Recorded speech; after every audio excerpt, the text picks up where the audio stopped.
So this is the WASSP Generation 3. The new WASSP Generation 3 system is based on our new DRX black box processor, and we've got full integration with MyTIMEZERO Professional software. So essentially the DRX is a chirp unit which is chirping centered around either a 160 or 80 kilohertz.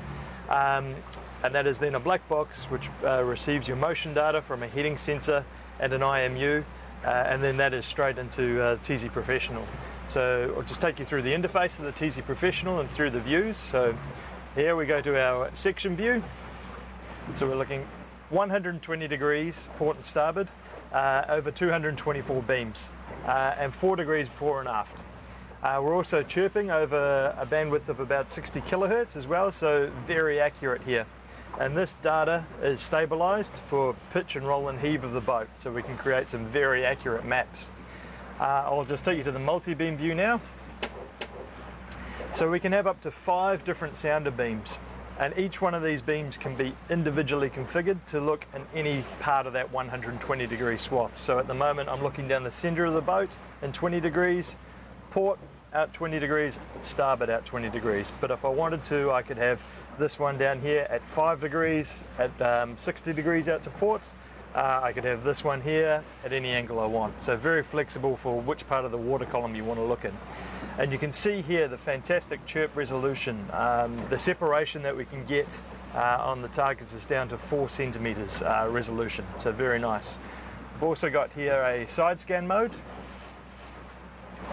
So this is showing in high res our side scan of the area, so we can see we've just been over some rocks and some seaweed and some small fish sitting up off the seafloor back onto a flat seafloor. So this is really neat for being able to see what sort of structure you're going over and the terrain of the bottom. I'll just take you to the 3D cube mode now.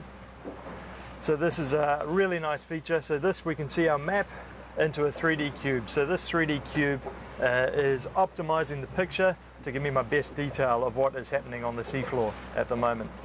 If I take you over to the fishing tab, we can see here we've turned on the contour line, so I can see in high resolution the exact contours of the seafloor as we're going from deeper water up to shallower water around these rocks here. And I can adjust this color palette to my liking however I want. And then back to real-time view. So this is what we're doing on the boat at one point. So the beam width we're covering is 3 times wide what our depth is. So we're in about 22 meters of water here. So I'm looking at a 60-meter swath in one hit, in one pass. And as you can see, when we come back around, it all lines up and stitches together beautifully on the TZ Professional software. So at this stage we have 2 models available. It's the same processor with a different transducer. So we have a 160 kilohertz model and an 80 kilohertz model. The 160 kilohertz model is good for 200 meters or 600 feet plus. That's nadir depth. And the 80 kilohertz model is for 500 meters plus. So you can imagine at 500 meters with 3 times the beam width, we're getting nearly 1.5 kilometers of the seafloor in one hit in that deep water. The other really nice thing about the new system, it's backwards compatible with our previous Generation 1 and Generation 2 transducers. And they're already wideband transducers, so we're now chirping over 65 kilohertz for the processing here. And that gives us fantastic resolution and more power in the water and on target.